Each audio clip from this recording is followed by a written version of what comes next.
विघ्नहर्ता श्री गणेश, श्री गणेश, श्री गणेश।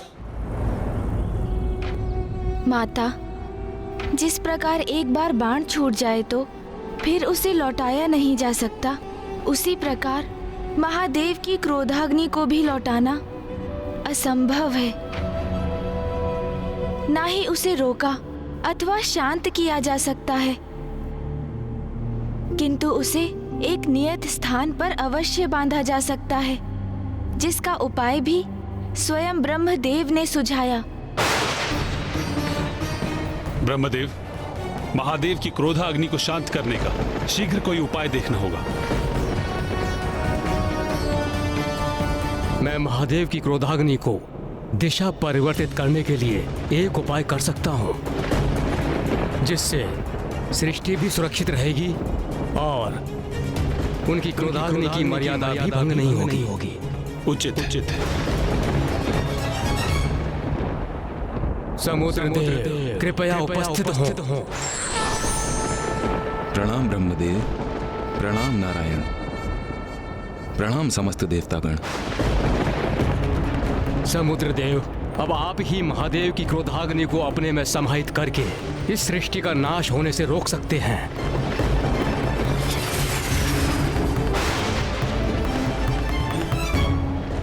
ब्रह्मदेव, आपका आदेश है तो मैं इस क्रोधाग्नि को अपने जल में अवश्य समाहित कर लूंगा, किंतु उसके प्रभाव को शांत करने की क्षमता मेरे जल में नहीं है। इसीलिए ये क्रोधाग्नि सागर की गहराई में जल एवं शिलाओं के मध्य में स्थित रहेगी, किंतु वहां स्थित होने पर भी ये अत्यंत भीषण और प्रबल रहेगी। प्रणाम। और फिर ब्रह्मदेव के आदेश पर समुद्र देव ने महादेव के तीसरे नेत्र से प्रवाहित हुई उनकी क्रोधाग्नि का आवाहन किया।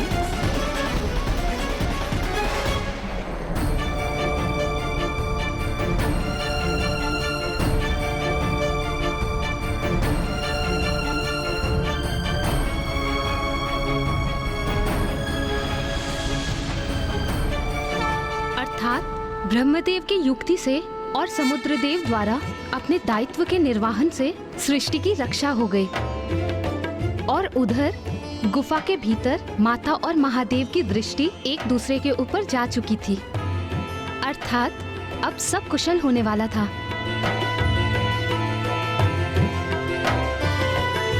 नहीं माता, कुछ भी कुशल नहीं होने जा रहा था,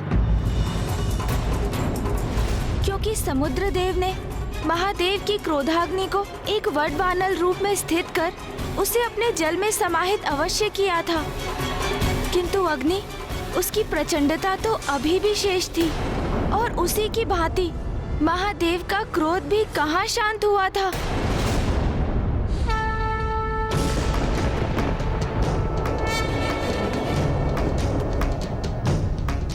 अंततः महायोगी जी अपने चिर ध्यान से बाहर आ ही गए।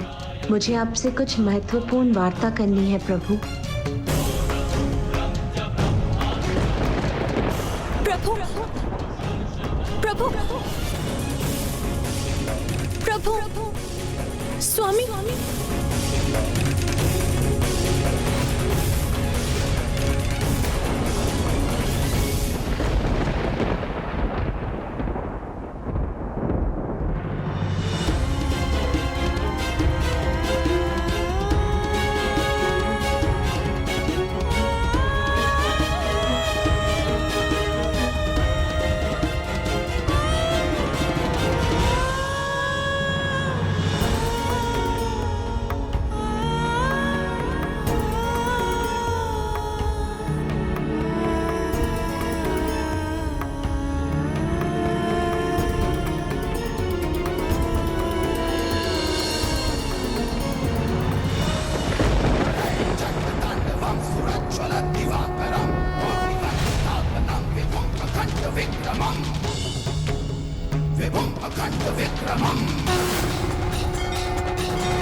चले क्यों गए?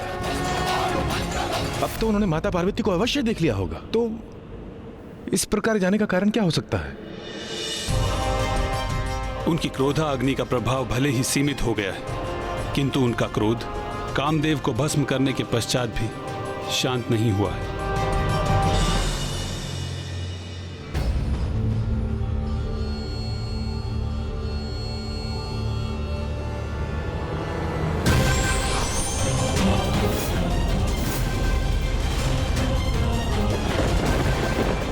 प्रणाम ब्रह्मदेव। प्रणाम पिताश्री। मैं स्वयं को रोक ही नहीं सकी, स्वामी का कुशल क्षेम ज्ञात करने के लिए यहाँ आ गई। कहाँ है वो?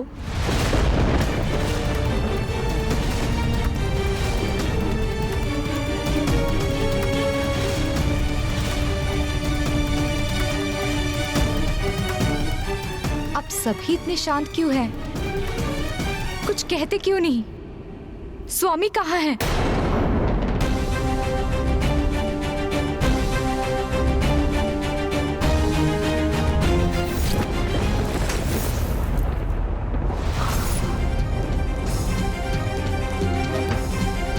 रुक जाओ पुत्री।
पत्नी की अंतर्दृष्टि उसे उचित संकेत ही देती है। उसे संकट का पूर्वाभास हो ही जाता है। इसलिए देवी रति का कामदेव को रोकना उचित था। हाँ माता, एक पत्नी, एक माँ और एक स्त्री की अंतर्दृष्टि तो सदा उचित होती है, किंतु अब तो बहुत देर हो चुकी थी।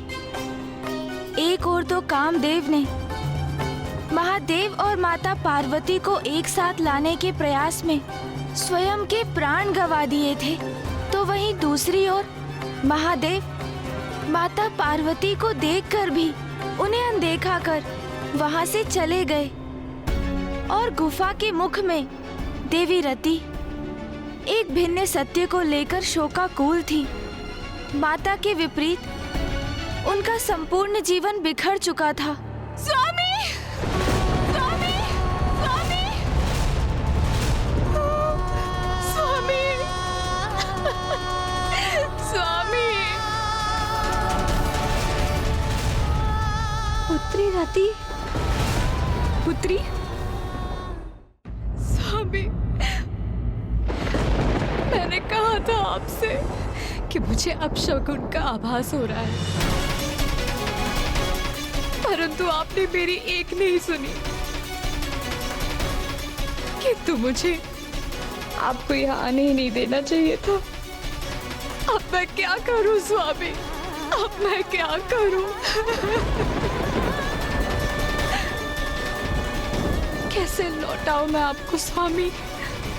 यदि मैं समय चक्र लौटा सकती तो अवश्य लौटा देती। हम प्रसन्न थे, आनंदित थे, हर्षित थे, प्रेम की लय में बंधे थे। और आप मेरा श्रृंगार कर रहे थे।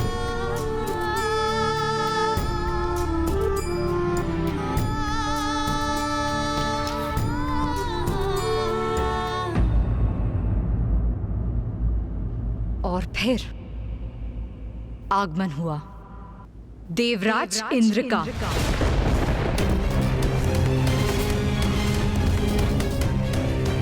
देवराज इंद्र वहां पहुंचे।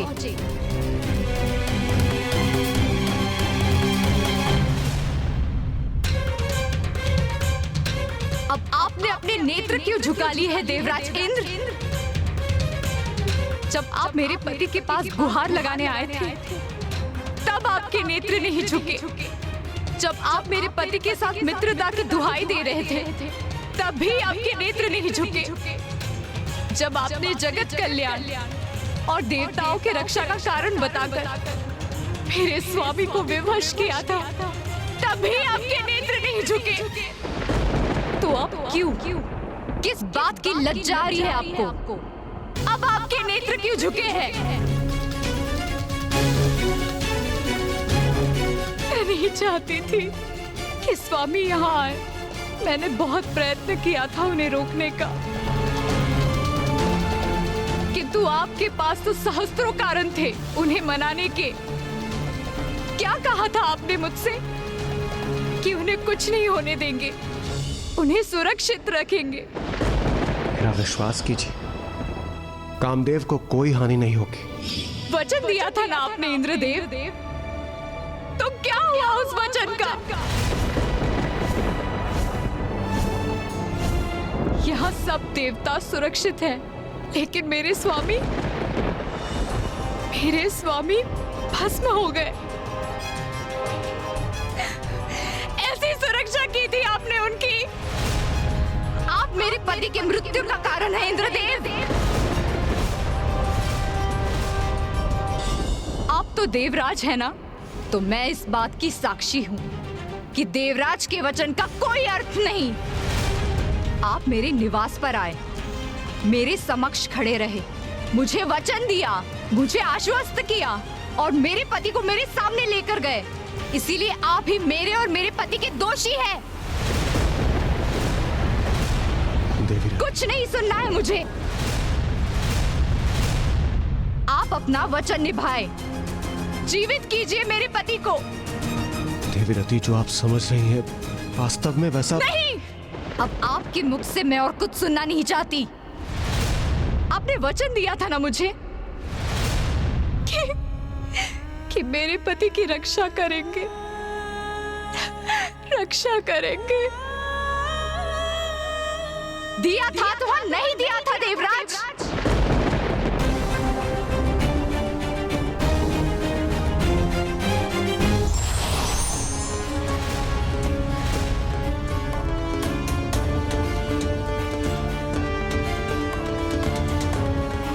उत्तर दीजिए देवराज इंद्र, मेरी पुत्री आपसे प्रश्न पूछ रही है, उसका उत्तर दीजिए।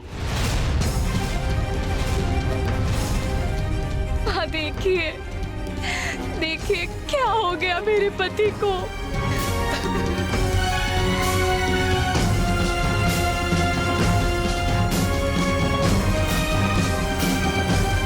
स्वामी, अब आप ही कुछ कीजिए स्वामी। नहीं प्रिय, मैं कामदेव को पुनः जीवित नहीं कर सकता। उनका अंत महादेव की क्रोधाग्नि से हुआ है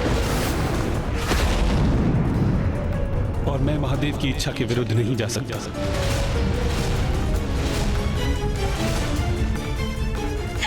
ये कैसा न्याय है पिताश्री? इंद्रदेव ने मुझे आश्वस्त कर ये कहा था। देवीरती, आप नारायण की पुत्री हैं। आपको कदापि चिंता नहीं करनी चाहिए। ये क्या कर दिया देवराज इंद्र आपने? इतनी भयंकर योजना बनाने के पूर्व आपने एक बार मुझसे या ब्रह्मदेव से पूछना उचित नहीं समझा? आप सभी देवताओं के मुख पर ग्लानि का भाव देखकर मुझे आभास हो रहा है कि इंद्रदेव की योजना में आप सभी सम्मिलित भी थे और उन्हें आपका समर्थन भी प्राप्त था।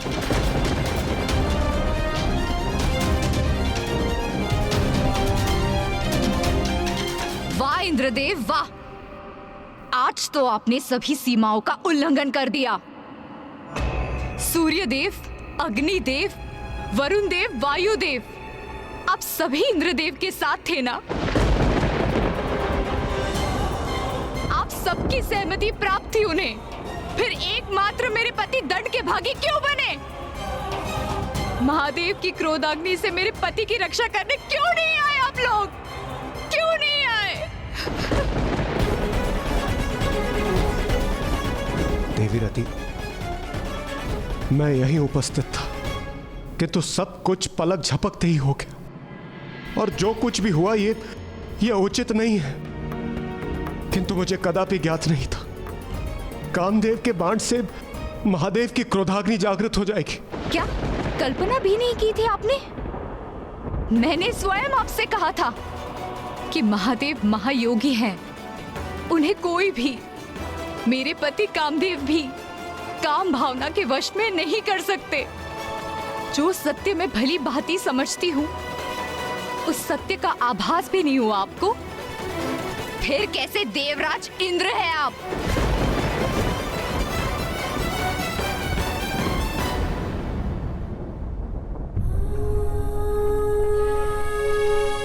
जिनके कण कण में प्रेम का वास था, संसार में प्रेम की रासलीला जागृत किया करते थे।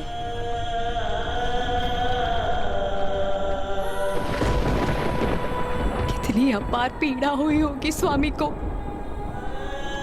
कितने तड़पे होंगे वो, जब आप देवताओं के कारण महादेव की क्रोधाग्नि ने भस्म किया होगा उन्हें। और आप सभी ने तनिक भी इस बात का विचार किया कि कामदेव के बिना रति कैसे जीवित रहेगी, क्या करेगी वो? और क्या आपका ये संसार कामदेव और रति के बिना स्थिर रह सकेगा?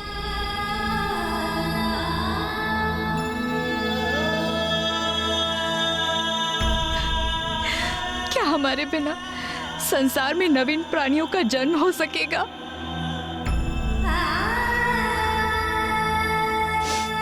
ब्रह्मदेव, आप तो सृष्टि के रचयिता हैं, इसीलिए आप तो अवश्य कुछ करने में सक्षम होंगे।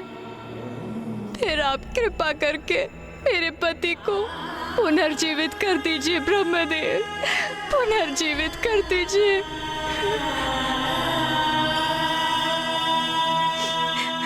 पिताश्री, आप तो पिता है ना मेरे, आपका जामाता मृत अवस्था में है, फिर आप क्यों नहीं जीवित कर रहे उन्हें?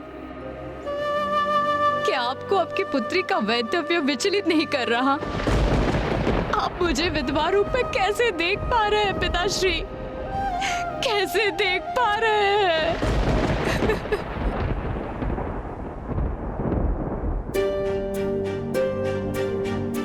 नाथ, हमारी पुत्री बहुत कष्ट में है, उसका कष्ट दूर करने का कोई उपाय कीजिए। नहीं प्रिय, इसमें मैं सर्वथा असमर्थ हूं।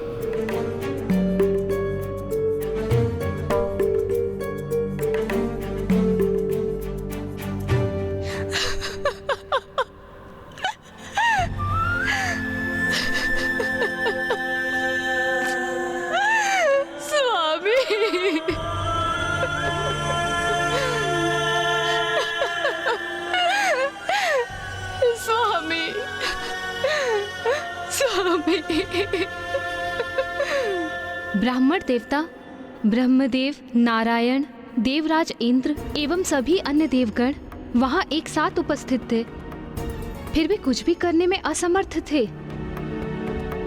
एक पत्नी होने के नाते मैं देवी रति की पीड़ा की कल्पना भी नहीं कर सकती।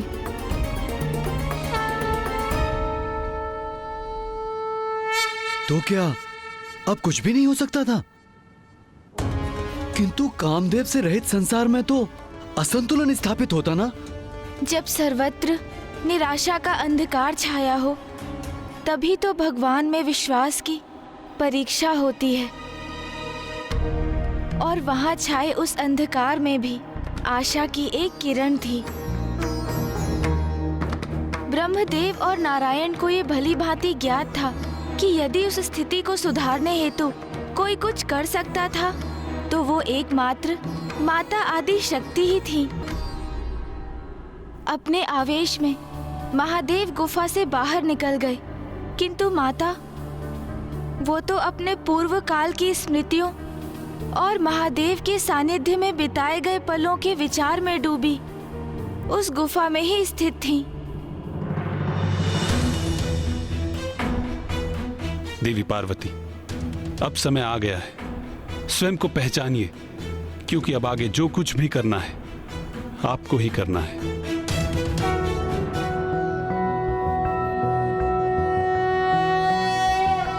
मध्य सुधाब्धि मणिमंडप रत्न वेद्यां सिंहासनोपरि गतां परिपीतवर्णां पीतांबरां। मैं तुम्हारी पुत्री बनकर तुम्हारी मनोकामना अवश्य पूर्ण करूंगी।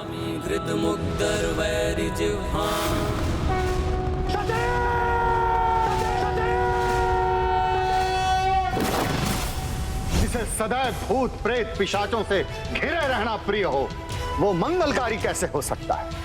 अरे वो तो अमंगलकारी है। मेरे पिता के यहाँ यज्ञ का आयोजन है, हमें वहाँ जाना चाहिए। नहीं सती, बिना निमंत्रण कहीं भी जाना अहित को आमंत्रण देना है।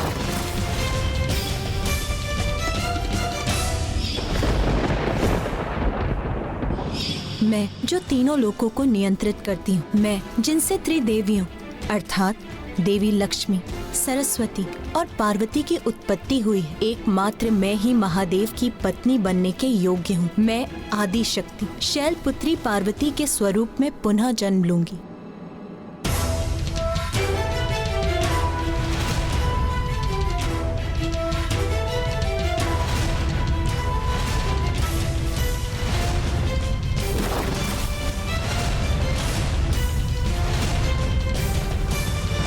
महाराज, कोई भी त्याग कभी व्यर्थ नहीं जाता। सबसे बड़ी परीक्षा में भी माता और महादेव की कोई ना कोई लीला छिपी ही होती है। और ये अंत कहाँ था? ये तो मात्र एक आरंभ था, क्योंकि अब माता पार्वती को अपने वास्तविक परिचय का आभास हो गया था। उन्हें ज्ञात हो गया था कि वो ही माता आदि शक्ति है, जो समस्त देवताओं को पूर्व से ही ज्ञात था। उस सत्य से अब माता पार्वती का भी परिचय हो ही गया था। किंतु देवता ही नहीं, अट्टासुर के सूचित करने पर तारकासुर अब इस सत्य को लेकर सचेत हो गया था और अब वो किसी प्रकार की असावधानी नहीं करने वाला था।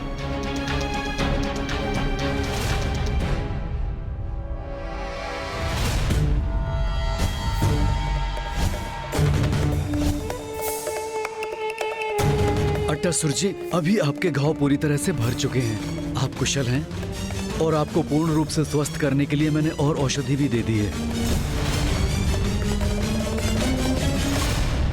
एक सुझाव है आपके लिए, आप कुछ समय और विश्राम कर लीजिए।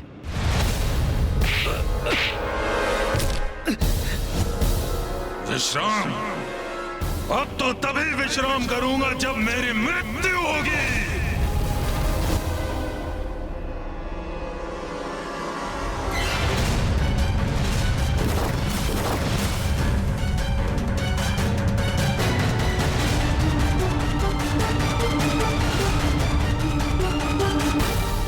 आदिशक्ति, आज से 16 वर्ष पूर्व आपके कारण अंत हुआ था मेरा, किंतु अब एक नवीन जीवन की प्राप्ति हुई है मुझे।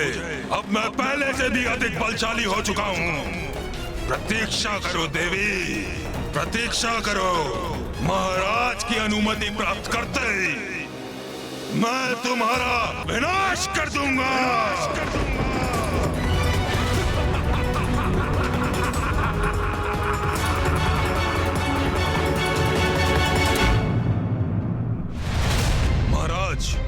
अब मैं सर्वथा कुशल हूं और मेरी शक्तियां भी लौट आई हैं।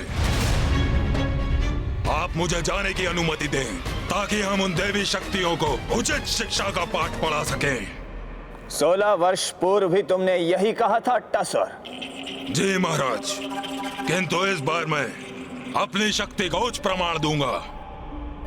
इस बार मैं आपको कदापि निराश नहीं करूंगा महाराज। उचित है।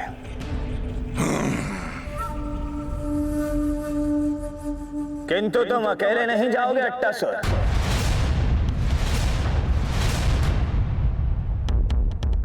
सैनिकों,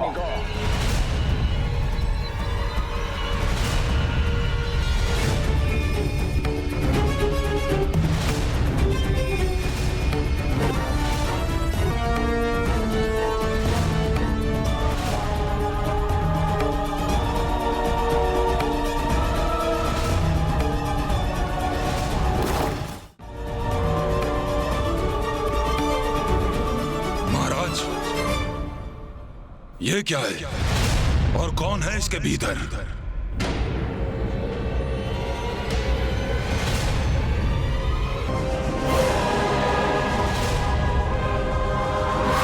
खोलो इसे।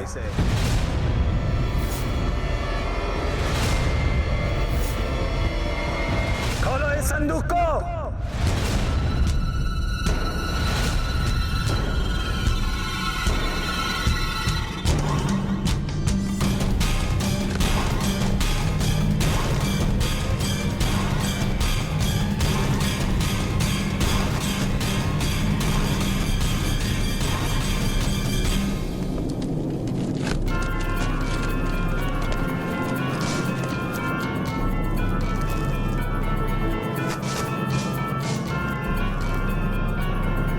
ये क्या महाराज, ये संदूक तो रिक्त है।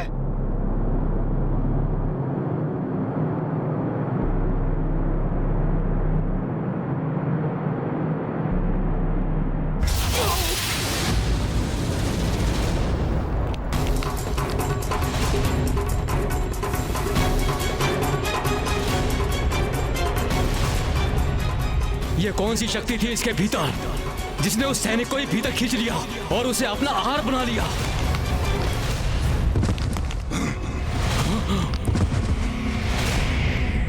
ये तो कोई भयंकर आसुरी शक्ति प्रतीत होती है। कारिका! कारिका!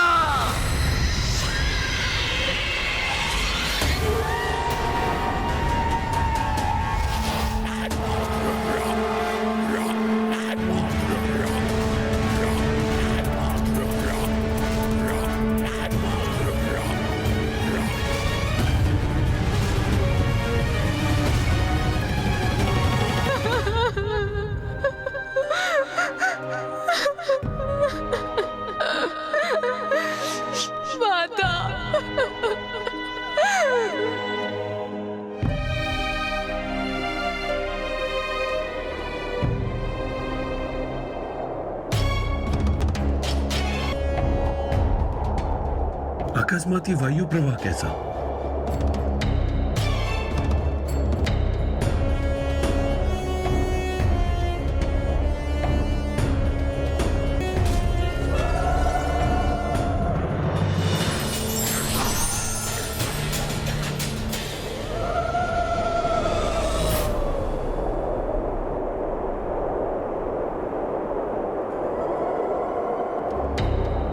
अब वो समय आ गया है जिसकी हमें कब से प्रतीक्षा थी।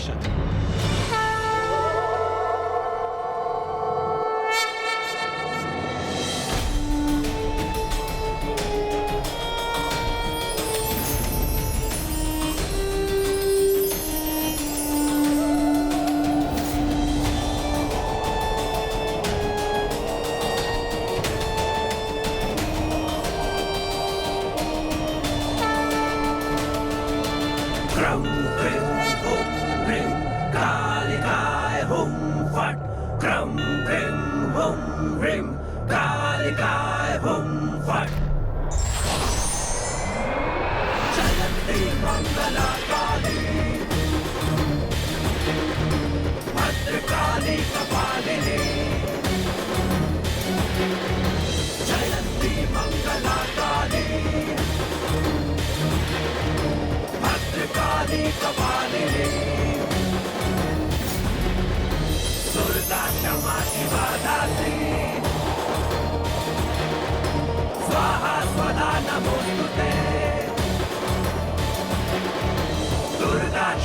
शिवा धात्री स्वाहा स्वधा नमोस्तुते घोर स्वरूपा काली भवानी भद्रकाली चंद्रमुंड संहारी रक्त बीज कौमारी तू स्वाहा शक्तिशाली पेश मुक्त बलशाली खप्पर वाली कपाली। नियति को कोई नहीं टाल सकता, किंतु व्यक्ति को सजग रहकर परिस्थिति का सामना करना चाहिए।